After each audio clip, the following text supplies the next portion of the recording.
The courtroom buzzed with whispered conversations, the kind that carried subtle judgment and doubt.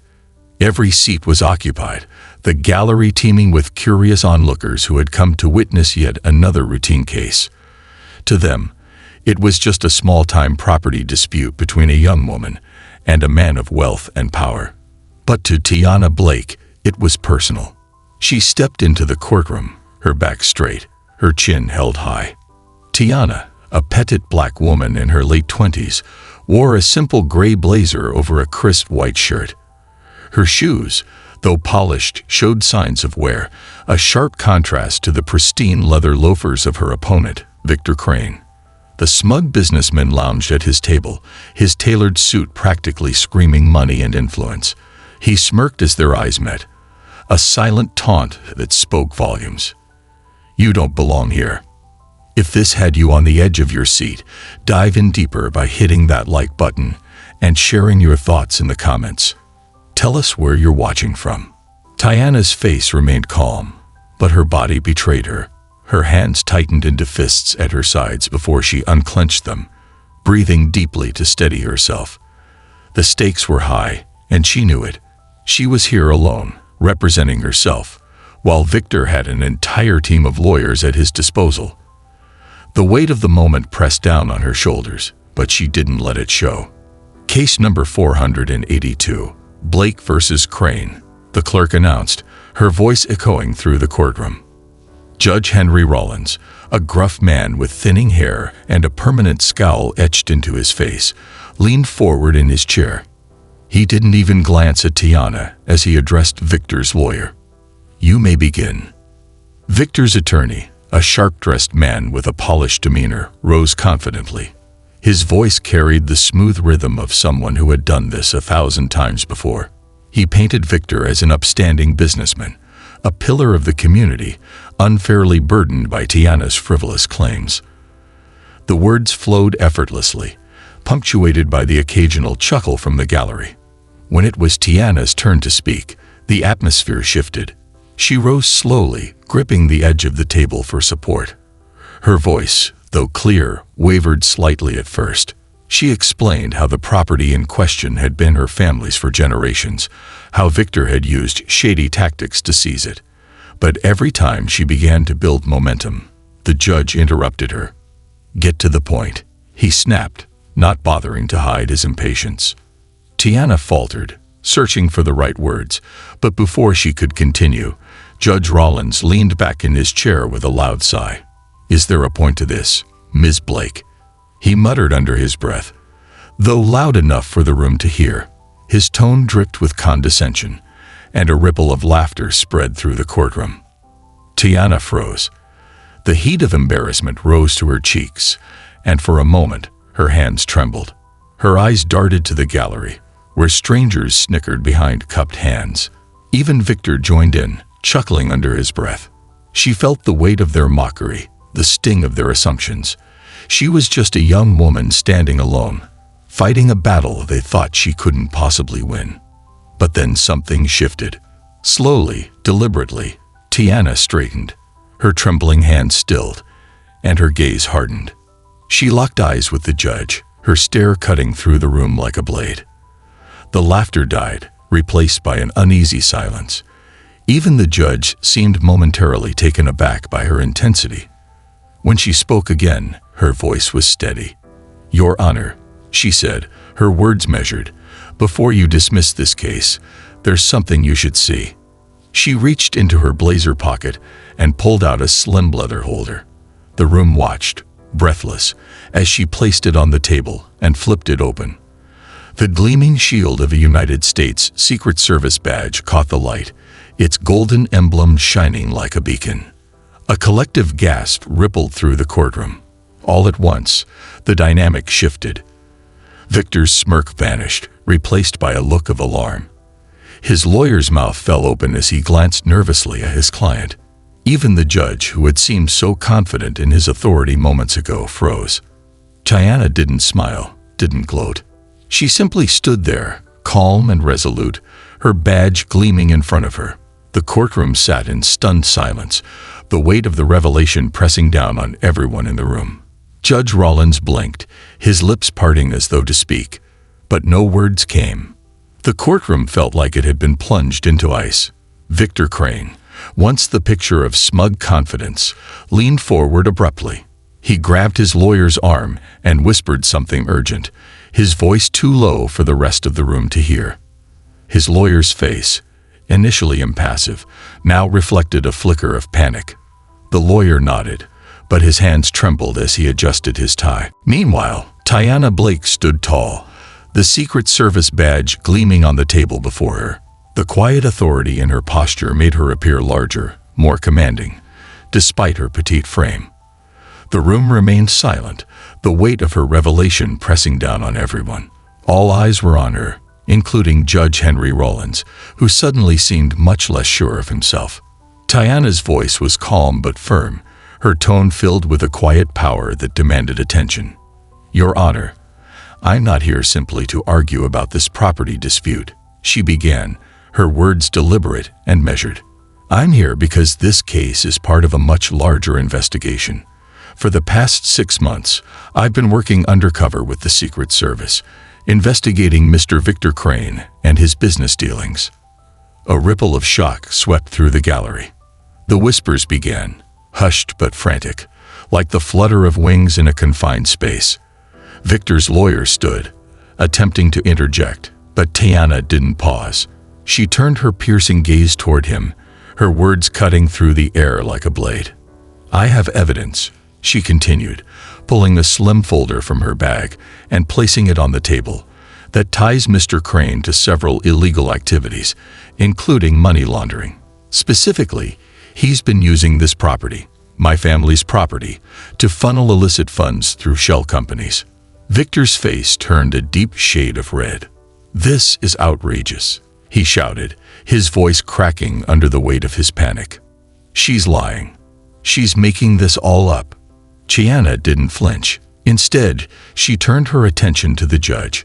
Her words slowed, her tone laced with something almost imperceptible, an edge that carried both confidence and warning. "Your Honor, the evidence I've provided doesn't just implicate Mr. Crane. It raises questions about others who may have knowingly or unknowingly aided his schemes." Judge Rollins' hand tightened around his gavel. His lips pursed, and he leaned forward slightly, his eyes narrowing. "What exactly are you implying, Ms. Blake?"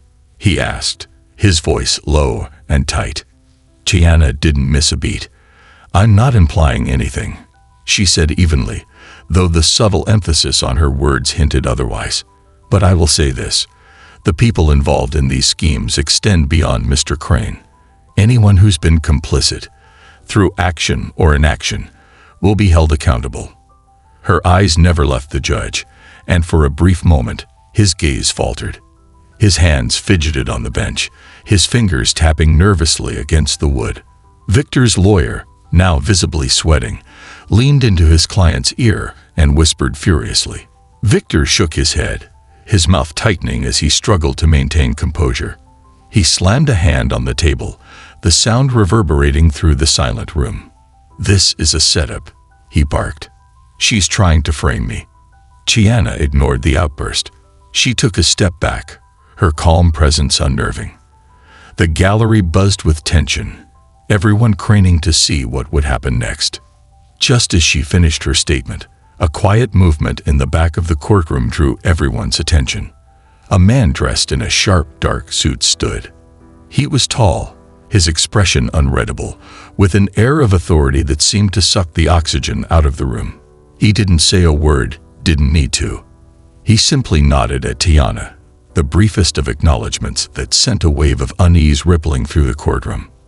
The man's presence alone spoke volumes. It was clear he wasn't just a spectator. He was someone important, someone who held power. And his silent support of Tiana only added to the weight of her words. The tension in the room was electric, every person holding their breath, unsure of what would happen next. Judge Rollins swallowed hard, his normally commanding voice uncharacteristically shaky as he finally spoke.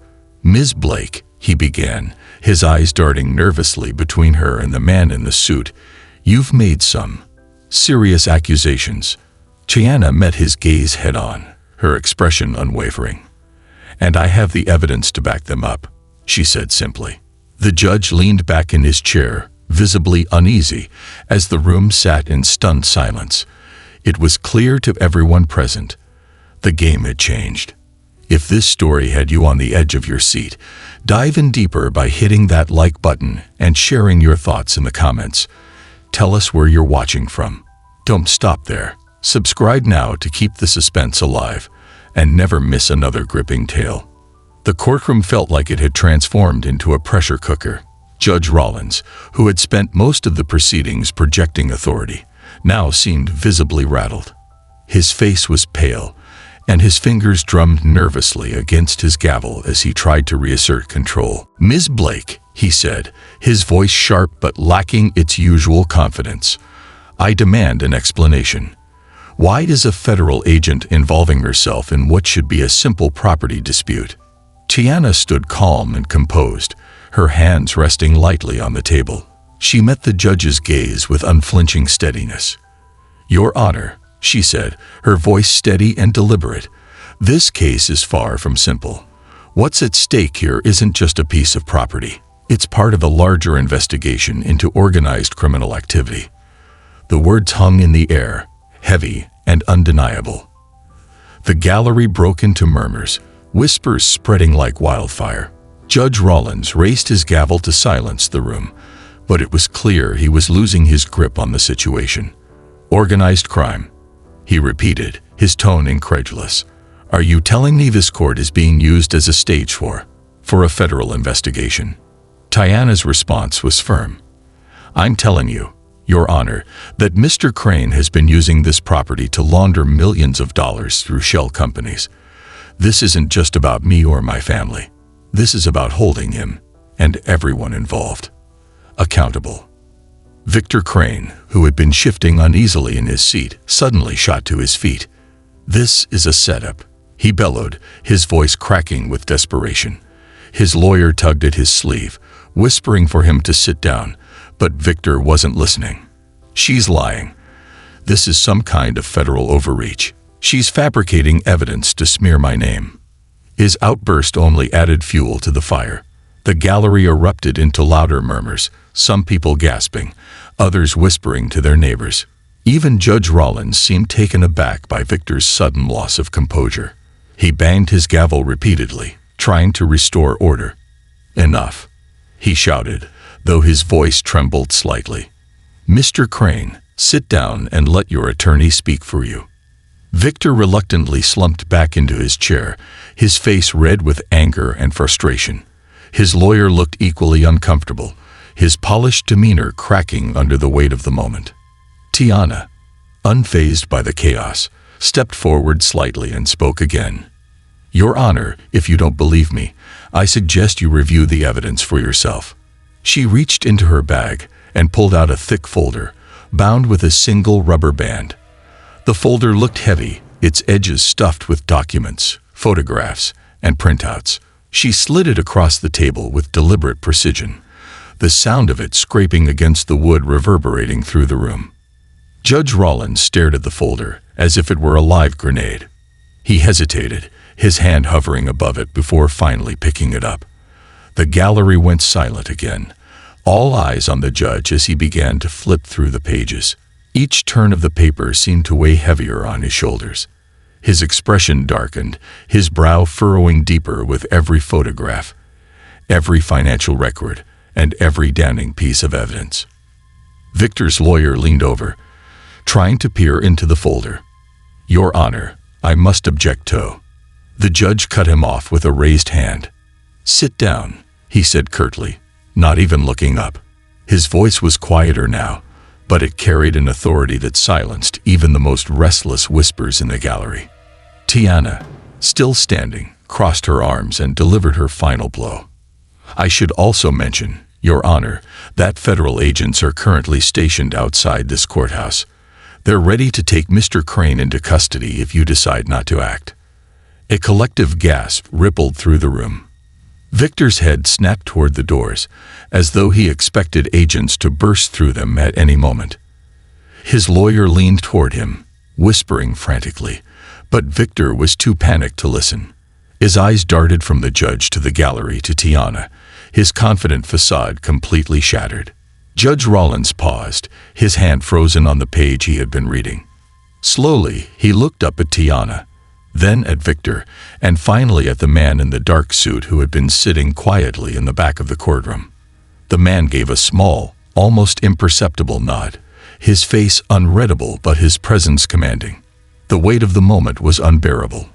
The room seemed to hold its breath as everyone waited for the judge's next move. His eyes flickered back to the folder, then to Tiana, and finally settled on Victor. His lips parted as if to speak, but no words came out. The silence stretched on, thick and suffocating. It was clear that Judge Rollins was caught between two impossible choices. Whatever he decided next would have far-reaching consequences, and everyone in the room knew it. This court will recess until further notice," he announced, his words slow and deliberate, as though carefully weighed. His gaze briefly flickered to Tiana, then darted away, unable to linger under the weight of her piercing eyes. "I will personally review the evidence provided before issuing a decision." The declaration landed heavily. Victor Crane shot out of his seat, his face a mask of fury and panic. "You can't do this," he bellowed, his voice cracking. "You can't let her, this woman, bring this nonsense into your courtroom." Judge Rollins banged his gavel feebly. "Enough, Mr. Crane," he snapped, though the edge in his voice was dulled by his unease. "The court is adjourned." Without another word, he rose from his seat and disappeared through the door to his chambers, clutching the folder of evidence like a lifeline. As the courtroom began to empty, the tension remained thick in the air. Tiana calmly gathered her belongings, her movements deliberate and composed. Her face betrayed no hint of emotion, no triumph or satisfaction, just an unshakable focus. She made her way toward the exit, her step steady, but as she passed Victor's table, she paused. Leaning down just enough to speak in a low, cutting whisper, she said, "You've been sloppy. They're coming for you." Victor froze, his anger replaced by a look of sheer terror. His lawyer placed a hand on his shoulder, whispering something meant to reassure him, but it was useless. Victor's face was ashen, his breathing shallow as Tiana straightened and walked away without so much as a backward glance. The sound of her heels clicking against the marble floor echoed ominously in the near-empty room. In the judge's chambers, Rollins slumped into his chair, his shoulders hunched as if the weight of the evidence was physically crushing him. The folder lay open on his desk, its contents spread out before him like pieces of a puzzle he wished he'd never seen. Photographs, bank statements, emails, it was all damning. And it was all tied to Victor Crane, and possibly beyond. His hands trembled as he reached for his phone. Dialing a number, Rollins pressed the phone to his ear, his heart pounding as it rang. When the line clicked, he exhaled shakily. "It's me," he said, his voice barely above a whisper. "We've got a situation." The voice on the other end was calm and cold, a stark contrast to the judge's obvious panic. "What situation?" the voice asked. "The evidence," Rollins stammered. "It's worse than I thought. If this gets out, if she keeps digging, we're all in trouble. What do I do?" There was a long pause on the other end. Then the voice, devoid of any sympathy, said, "Figure it out. Handle it. If you can't, someone else will." The line went dead. Rollins lowered the phone slowly, staring at it as though it might offer more answers. His hand shook as he set it down, his mind racing. He was trapped, and he knew it. The walls were closing in, and there was no clear way out. Outside the courthouse, Tiana stood at the top of the stone steps. She was focused, her mind already on what came next. From behind her, the man in the dark suit approached silently. He stopped a few feet away, his hands clasped in front of him. "That was bold," he said, his voice calm but tinged with both respect and concern. "You handled yourself well in there." Tiana nodded, her gaze still fixed ahead. "Thanks." "But," the man continued, his tone growing more serious. "You've rattled some very powerful people today. People who don't like being exposed." Tiana turned to look at him, her expression unwavering. "I know." He studied her for a moment, then gave a curt nod. "Stay sharp. This isn't over." Without another word, he walked away, disappearing into the crowd. Tiana exhaled, her breath visible in the cool air. She slipped her badge back into her pocket, running her fingers over its surface one last time before tucking it away. Her jaw tightened, her resolve clear. She descended the courthouse steps, her figure blending into the sea of people below. The camera lingered on her retreating form, her strength radiating even in the face of what lay ahead. The story wasn't over, far from it. And everyone watching knew it. If you enjoyed this thrilling story, don't forget to click the like button to show your support. We'd love to hear from you. Tell us where you're watching from in the comments below. And if you're craving more suspenseful tales like this one, hit that subscribe button so you never miss a moment. Thanks for being part of our journey. Your support means the world.